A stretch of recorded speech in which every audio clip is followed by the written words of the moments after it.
सनातन को मिटाने का जो ख्वाब है, ये अंग्रेजों ने भी देखा, ये मुगलों ने भी देखा, लेकिन सनातन नहीं मिट पाया। लॉर्ड मैकाले की कुछ नाजायज औलादें ये ख्वाब दोबारा देख रही हैं। नमस्कार, मैं हूं आपके साथ कविता राणा। यह है कांग्रेसी नेता आचार्य प्रमोद कृष्णम, जो स्पिरिचुअल गुरु होने के साथ साथ कल्कि धाम के पीठाधीश भी हैं। राजनीतिक मुद्दों पर देखिए इनके वक्तव्य राजनीतिक गलियारों में अक्सर भूचाल लाने का काम करते हैं। बीते 9 सालों से भारत को बदलते हुए देख रहे हैं। धर्म उत्थान के इस दौर में नए भारत की आत्मनिर्भर वाली तस्वीर भी देख चुके हैं।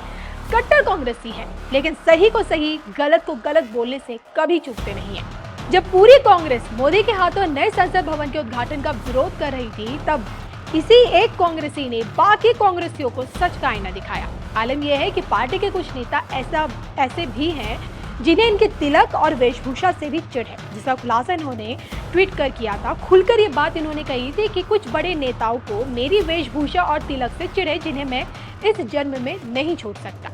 और आज जब देखिए चेन्नई से सनातन धर्म को अपमानित किया गया, करुणानिधि के पोते और मुख्यमंत्री स्टालिन के बेटे उदय स्टालिन ने सनातन धर्म की तुलना जानलेवा कोरोना से की, सनातन को जड़ से मिटाने की बात कही, तो कांग्रेसी प्रमोद कृष्णम इस मसले पर खुद को बोलने से रोक नहीं पाए।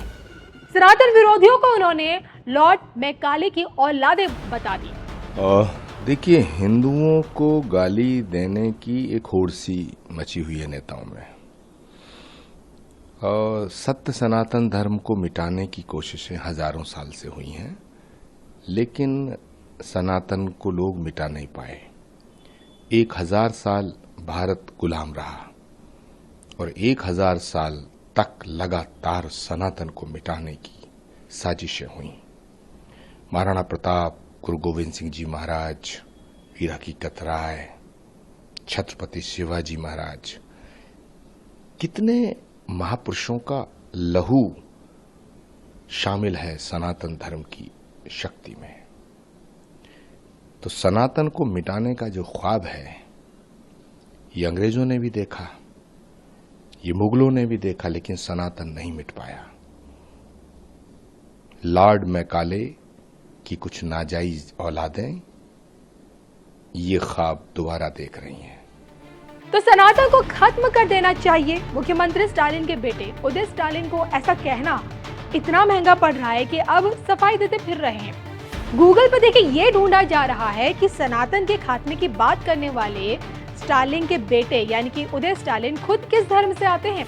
फिलहाल देखिए उदय स्टालिन किस धर्म से आते हैं, इस पर देखिए अब तक की कोई सटीक जानकारी है नहीं जो हम आपको बता दें, लेकिन उनके पिता यानी कि एमके स्टालिन जो कि प्रदेश के मुख्यमंत्री हैं, उनको लेकर मीडिया रिपोर्ट्स में ये कहा जाता है कि प्रदेश के मुख्यमंत्री कई दफा इस सार्वजनिक तौर पर खुद को नास्तिक बता चुके हैं।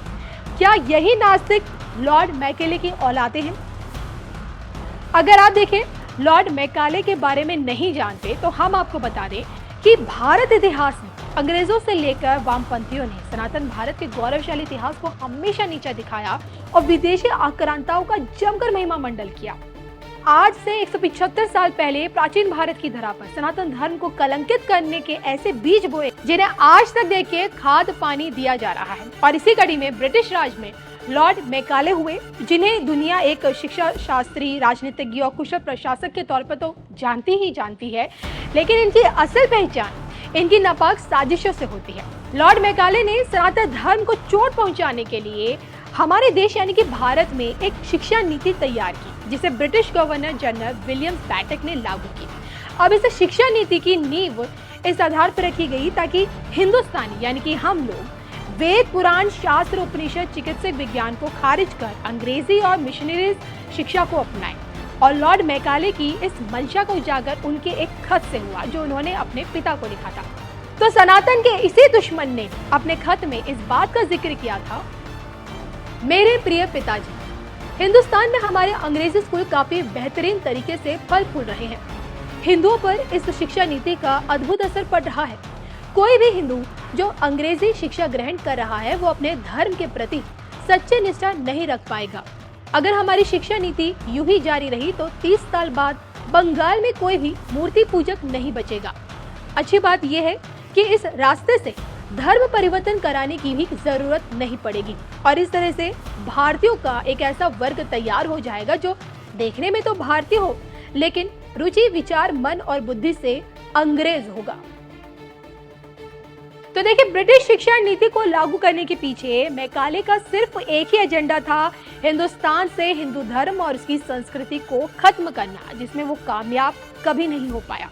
देखा जाए तो देखिए, हजारों सालों से अंग्रेजों से लेकर मुगलों ने जो भारत में आए, उन्होंने हमेशा हिंदुओं की आस्था को चोट पहुंचाकर सनातन को खत्म करने की भरपूर कोशिशें की हैं।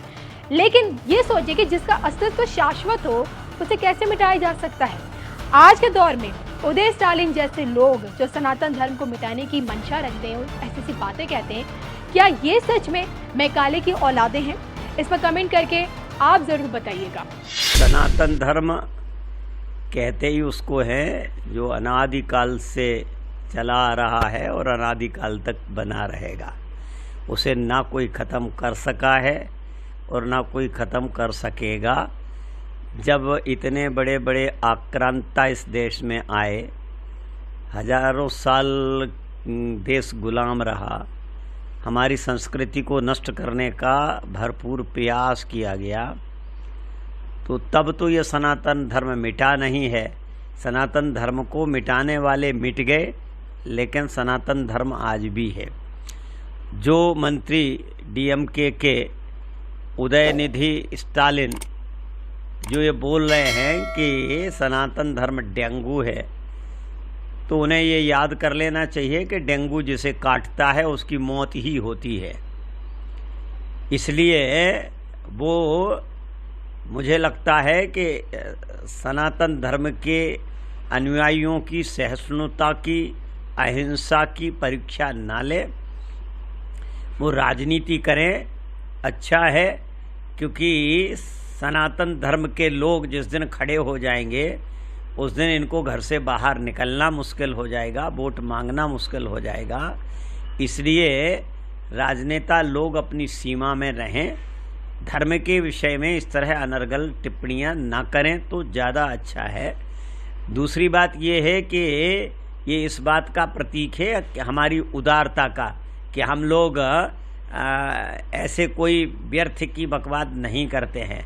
नहीं तो किसी दूसरे धर्म पर कहकर देख लें, सरकलम कर दिए जाएंगे, सरकलम के फतवा जारी हो जाएंगे।